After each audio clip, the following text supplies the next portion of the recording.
What's up, guys, and welcome to another episode of the Moy Diaz Combat Pubcast. It is Monday, March 30th, and we have so much to recap.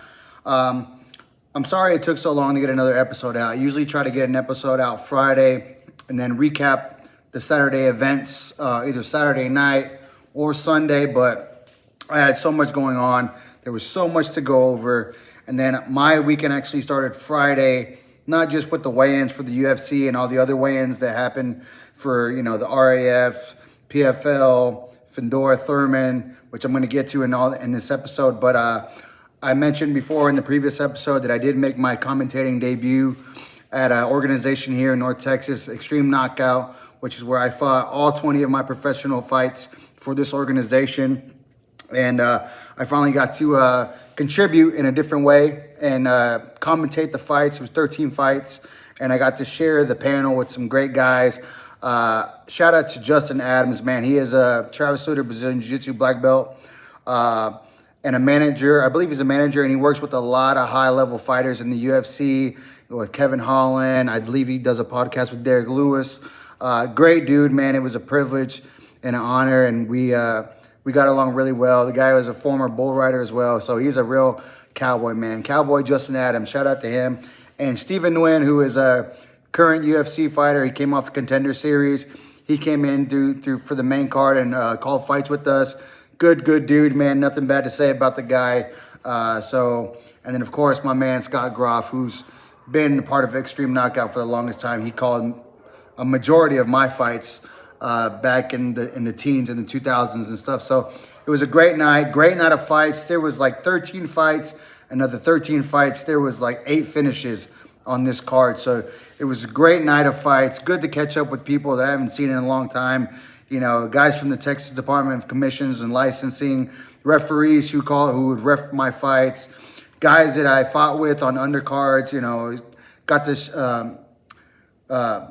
say what's up and chop it up with Kevin Holland. He was there giving out bonuses for the fights. So it was a great night, a great Friday. So that was my entrance into the weekend of fights, and there was an absolute amazing experience, and I can't wait to do it again. But let's jump in. We had, like I did the rundown, UFC Seattle was Saturday. We had, earlier on in the day, our time, heavyweight boxing over in the UK, in England. We had RAF, we had PFL, we had Fundora, Thurman to end the night. So I'm going to get into, first, Moses Itauma.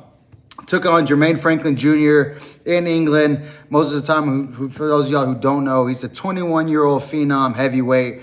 He is like 8-0 or 9-0, or no, 13-0 now.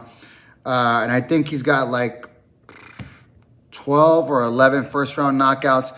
This one took him a little bit longer than usual, but he gets the KO in the 5th round with a beautiful right uppercut that staggers Jermaine Franklin almost out on his feet, and then he clips him with a right hand to put him out. I mean, Moses Itauma is going to be the next big heavyweight king, man. I think it's just a matter of time. You know, with some of these older guys, your Furies, your Joshuas, your Usyks kind of fading out, I could see Moses Itauma and possibly someone like Daniel Dubois locking horns in the near future. But that was the first fights to start off Saturday, was the boxing. And then RAF, we had Armin defeats Giorgio Puyas for the second time. And we had Colby Covington defeats Dylan Dennis. They were pretty good matches. I got a chance to go back and watch them. Armin with the beautiful throw on Giorgio Puyas. And then Colby Covington, man, just outworks Dylan Dennis. I was surprised, though, that Dylan Dennis actually scored on Colby Covington, seeing how Dylan Dennis is mainly a jiu-jitsu guy. But he showed that he can wrestle a little bit. So I was very surprised. But nonetheless, Colby Covington gets the win. And now I'm hearing that there might be talks of Armin and Colby going at it at RAF. PFL, Johnny Evelyn submits Brian the Butcher Battle in the first round via rear naked choke. I think it was like 4 minutes in to the first round. But Evelyn just runs through Brian Battle.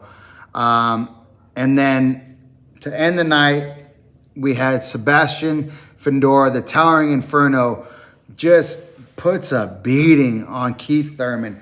I knew Fundora was going to win this fight. I think the kid's like 29, 28. Thurman is like 38 or 39. He's getting over. He's like 10 years a senior. He just couldn't get anything going. And this is one of the fights where I really liked how Fundora did his work. He didn't rush in and get caught in on the inside, which absolutely takes all that reach and that length and that height away. He fought him from the outside, was able to land big shots, big uppercuts, lead uppercuts on Keith Thurman. He nearly dropped him in the first round. He buckled him where Keith's legs went out on him, and he barely didn't let his glove hit the canvas, or else it would have been a knockdown. But he was taking a beating. Referee stops the fight in the 6th round. Technical knockout for Sebastian Fundora. I know afterwards Thurman was going at the referee, who was Thomas Taylor, who I really didn't know him until he refereed the Canelo versus Terrence Crawford bout. That was the first time I've seen Thomas Taylor on the big stage, and I thought he did really well. Refereed that fight beautifully. And I think he refereed this fight pretty damn well. So I just think Thurman, you know, he wants to go out on his shield. You know, he's a real warrior, but I mean, enough was enough, man. His face was beat to hell. And Thomas Taylor even gave him opportunities when Sebastian Fundora was landing big flurries and Thurman would just cover up. Thomas Taylor gave him the opportunities. Hey, you got to show me something. You got to show me something. You got to move. And Thurman would. But that was like 3 rounds in a row where he's getting in these positions where he's just taking damage. And Thomas Taylor, the referee, telling him, you got to show me something. So by the 6th round, you know, Fundora lands a big flurry on him. It might not everything have landed cleanly, but he was landing. Whether it be up inside, to the shoulders, to the gloves. I mean, Thurman's just taking those thuds, man. So he's kind of skates out to the side. But the referee had seen enough. You know, why let him just continue to take a beating like that? I know he wants to go out on his shield, but the referee's job is the safety of the fighters. The fighters are never going to quit on themselves. Very rarely do they ever do that. But Thurman is a warrior, man. He wasn't going to quit. So it's the referee's job to save him from himself, man, because he was going to continue to take a beating, you know. And you don't want to, for what? You know, he was already down 6 rounds. Or 5 rounds, and then this would have been 6 rounds. I know there's always a puncher's chance, but he didn't show anything in those first 6 rounds. That led me to believe that he was gonna be able to land something against Sebastian Fundora. So good stoppage. I thought it was a good stoppage, and congratulations to the Towering Inferno on retaining his 154-pound WBC title. And now, UFC Seattle, man. This whole weekend was great, but UFC Seattle, man. This was probably the best card of the entire year for the UFC on the Paramount Plus streaming service. I mean, it was one of those cards where if you looked at it, you're like, oh, it's decent, but outside of the top 3 fights with Izzy and Joe Pyfer, Alexa Grasso, Macy Barber, and then Michael Chiesa's retirement fight versus Nico Price, there was some good names on here, but you just didn't know how it was going to shake out. But man, this card delivered as probably the best card of the entire year. I mean, 13 fights, 9 finishes. Every single fight on the main card was 1, 2, 3, 4, 5, 6 fights on the main card. All 6 fights ended by finish. I mean, what a night. To be a fan in Seattle, man, you couldn't ask for a better turnout and a better outcome of the entire fight night card.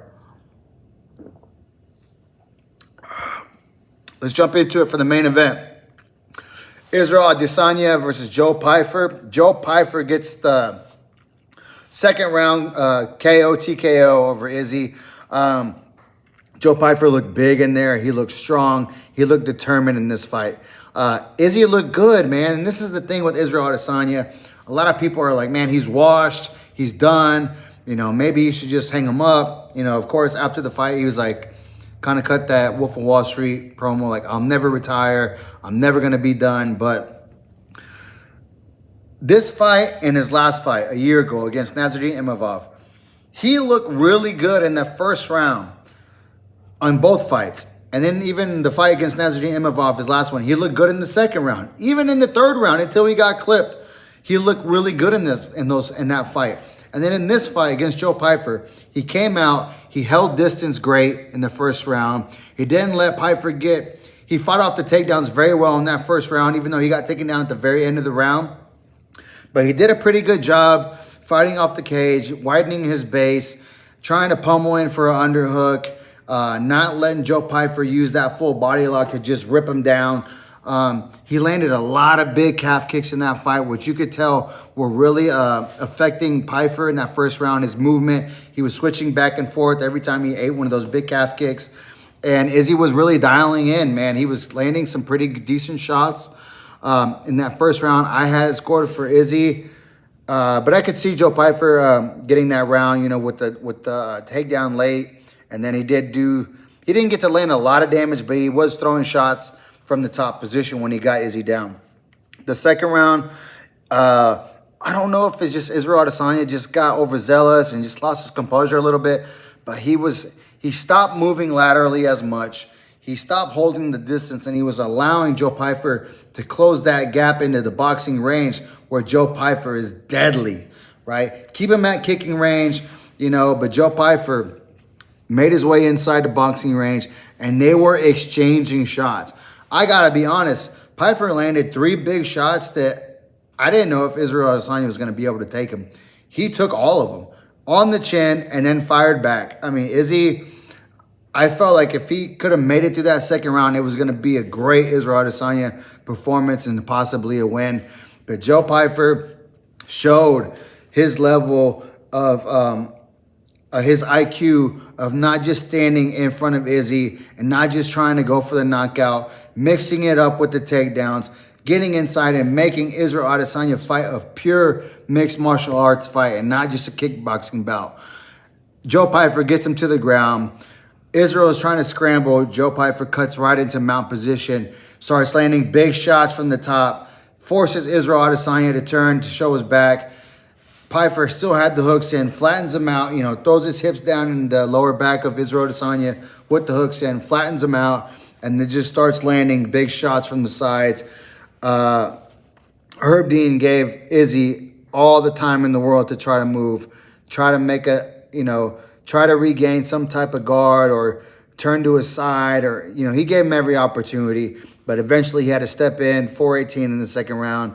Joe Pyfer with the biggest win of his career. Good for him, man. It was sad to hear what he had been going through in the post-fight interview, saying, you know, a couple of weeks ago, he was literally about to take his own life.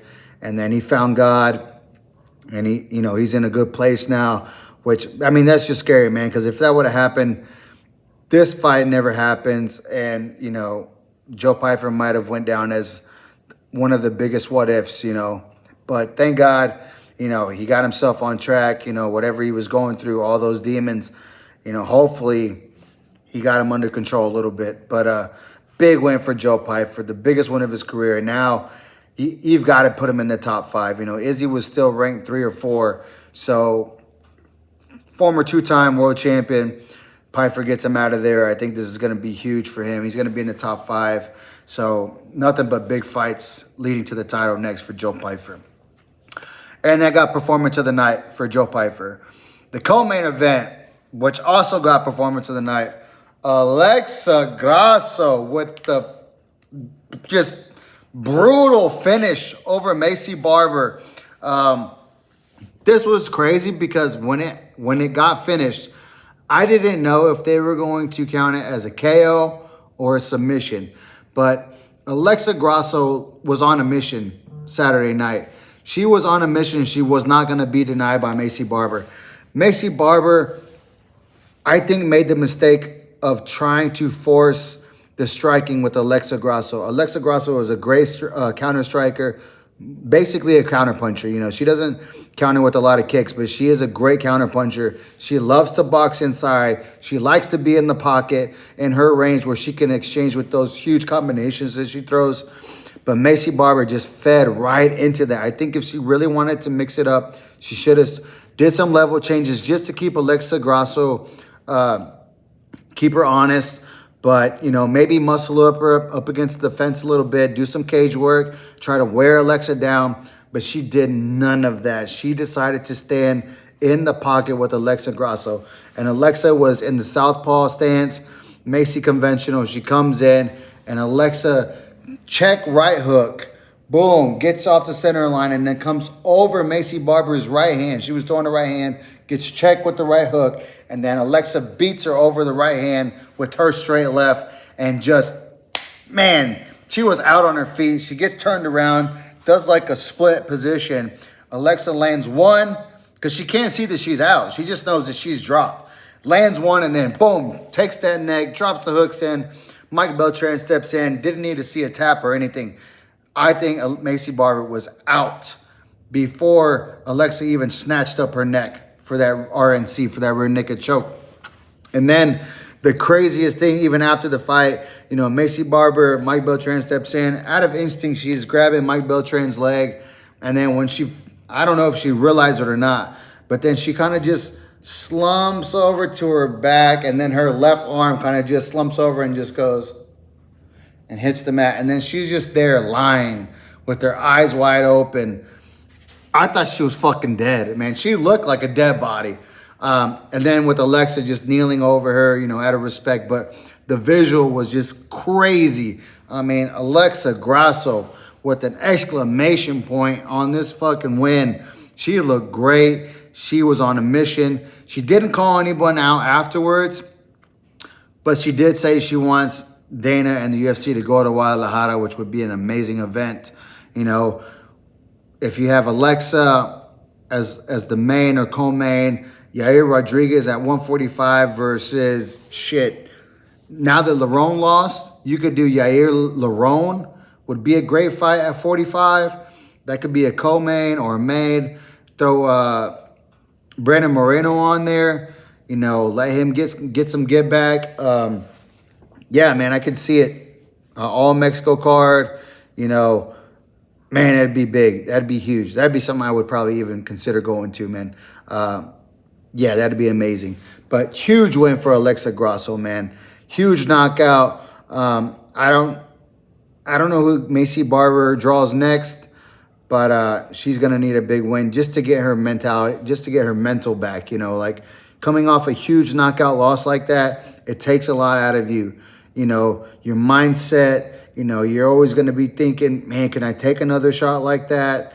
You know, it's a process, guys, man. When you get dropped like that, or even get beat, you know, if you're not used to getting beat and then you get beat like that, a lot of doubts start creeping in, and you really have to ask yourself, am I built for this? Is this what I'm going to continue to do? Do I want this? Am I willing to climb that ladder again to get back to where I was before I got KO'd? Maycee Barber is going to have a lot of questions to be asked. And Alexa Grasso, I think she still moves herself into a beautiful position. You know, I know she just got beat. And then Valentina is up there. She's asking for, oh man, what's the girl who she fought last? Silva, Natalia Silva. So I know Natalia Silva's probably ranked ahead of her because she beat her last time. Valentina's still there. So it's, and then Maycee was making her way, but she just got beat now. So interesting to see who Alexa Grasso gets next. Hopefully it's a big name. I don't think they'll give her Natalia Silva again because she just got outpointed bad in that last fight. And I think it's too close to give her another shot at Valentina, which I don't think anybody wants to see because we all know Valentina is just going to try to out-wrestle her again. So she probably needs another win or two and then maybe another shot at the title. If Valentina doesn't move up to bantamweight, that, you know, you never know. But the feature fight, Michael Chiesa, man, storybook ending for him. This was his last fight. He's in Seattle. He's from the Northwest. He had his mom there, his wife there. And it just sucks, man, because not only did he retire Saturday night, Nico Price retired too. Nico Price, I said it after his last fight, he needs to make changes because he's getting finished fast in the grappling and he's getting chinned bad. You know, he's lost like his last 4 in a row and not just got beat, getting finished. I mean, he got beat by Michael Chiesa this weekend in the first minute. I think it was a 103 in the first round. He loses to Varenikov by KO in the first round. He loses to, who was it, Jacoby Smith? Yeah, Jacoby Smith. Submission, second round. Before that, he loses unanimous decision to Garimbo. He loses to Morono, unanimous decision. and then he got KO'd by Robbie Lawler on his retirement fight. So he's lost 1, 2, 3, 4, 5. This was his 6th loss in a row. I like Nico Price, but he just didn't make enough adjustments, man, to stay at this level. He retired. I don't know if he would have got cut or not. I'm assuming the UFC probably would have let him go, but he retires on his own.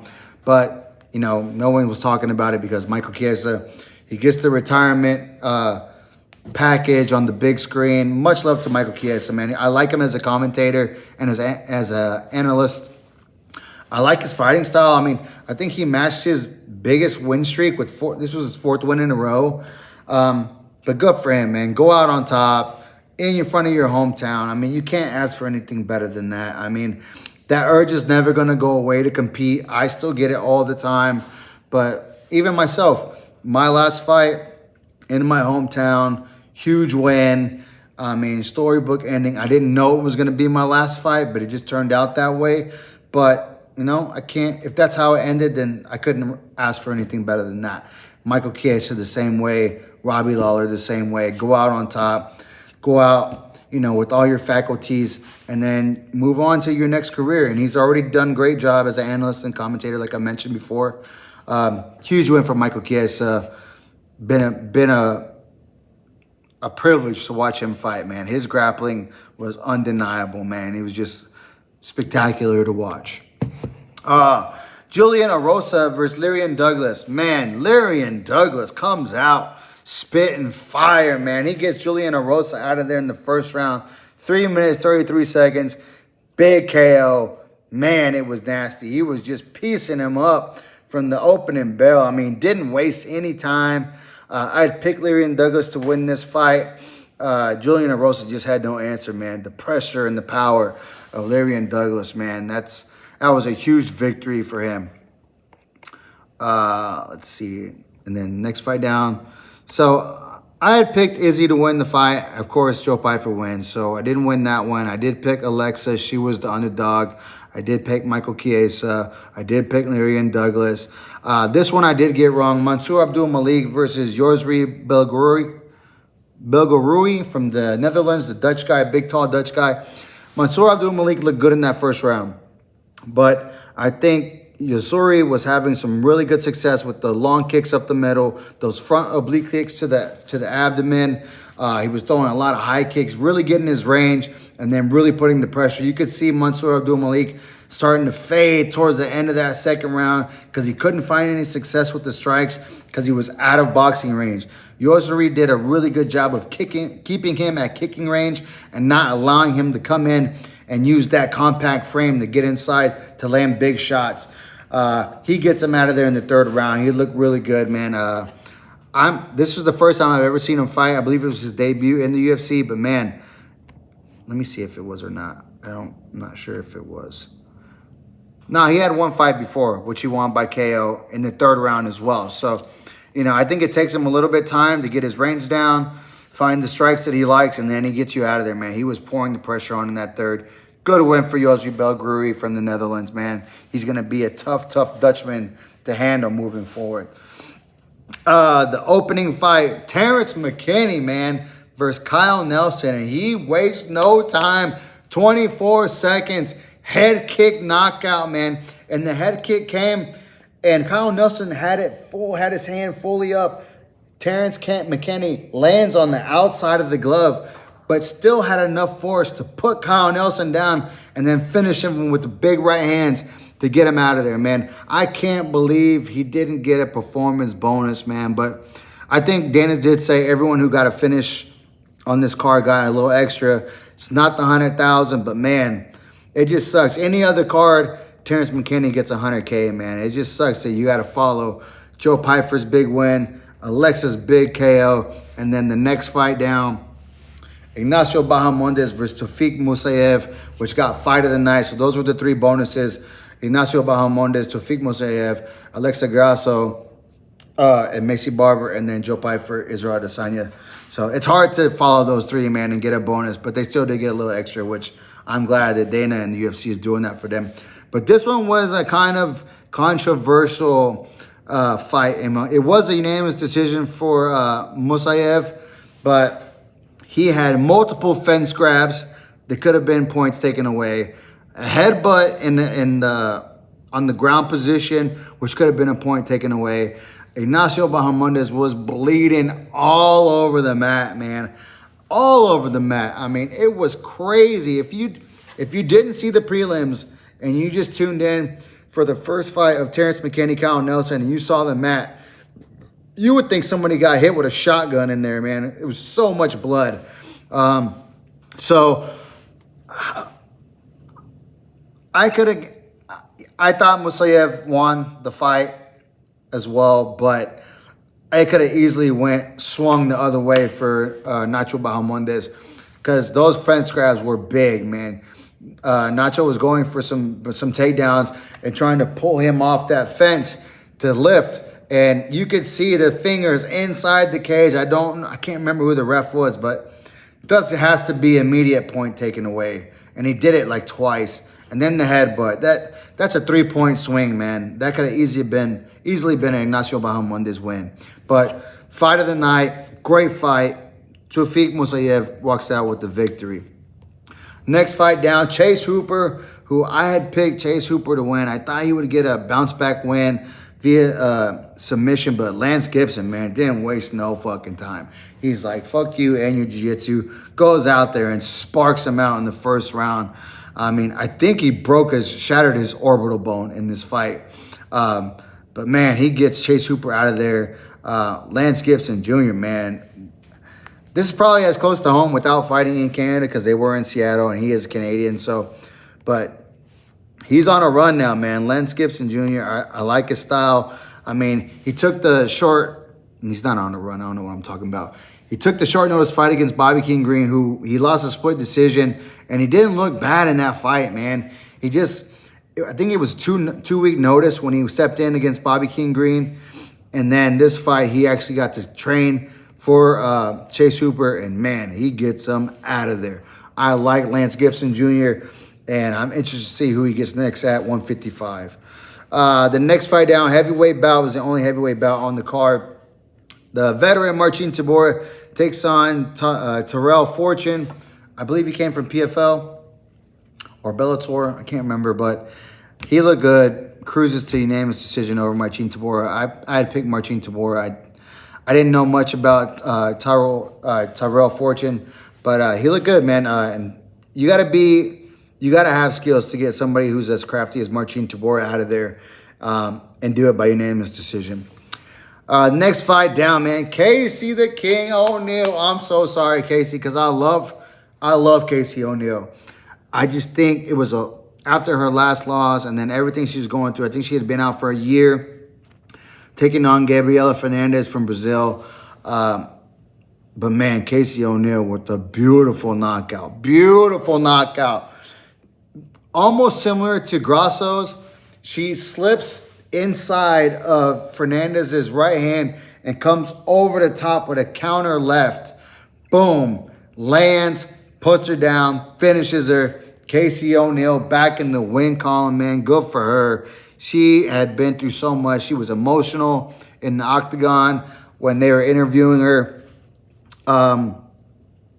Yeah, man, I'm happy for Casey O'Neill, man. You know, she'd been out for a while. I believe it was injury, because she had beat Luana Santos back in 2024. So she had been out for, damn, it's almost been close to 2 years.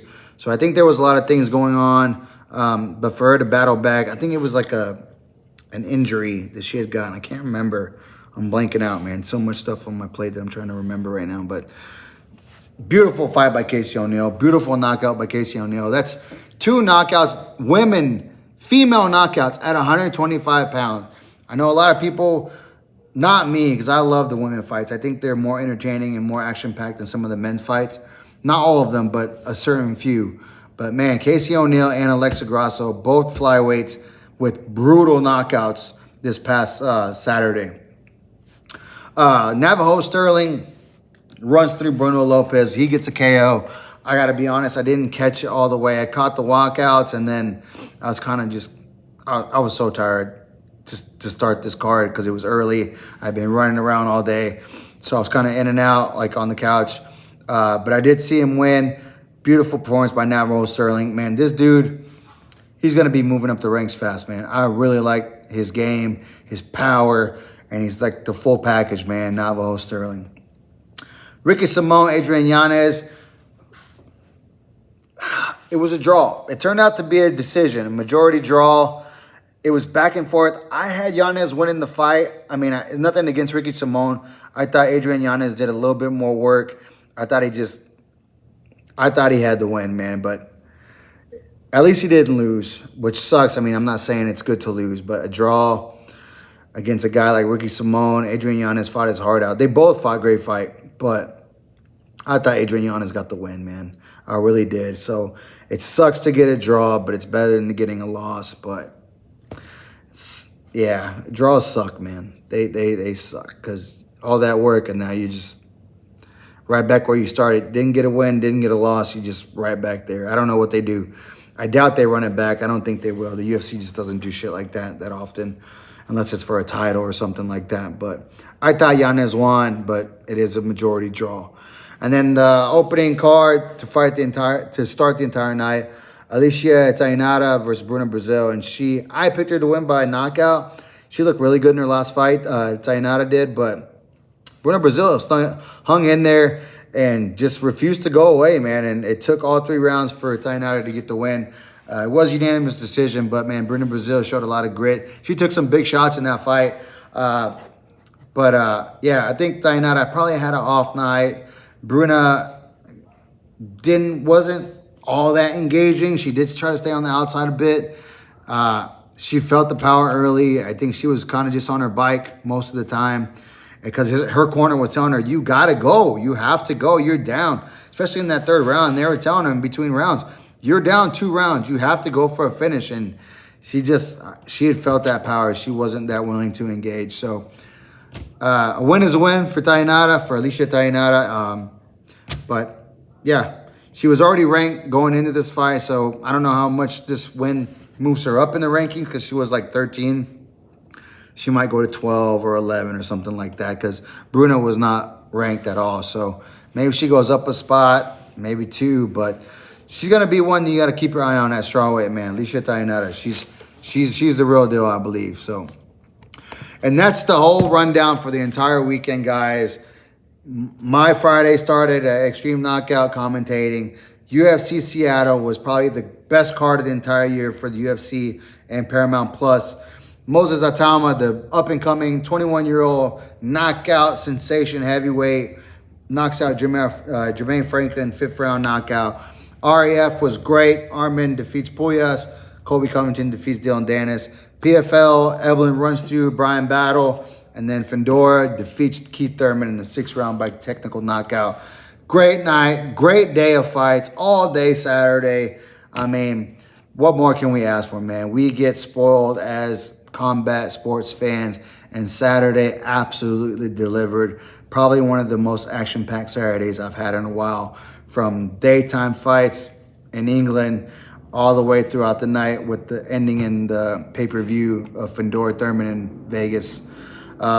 Great day of fights, man. Can't ask for anything more than that. So hit the like, hit the subscribe, hit the bell so you get notifications. Thank you guys so much for watching. Drink pints, watch fights. See you guys on the next one. Peace.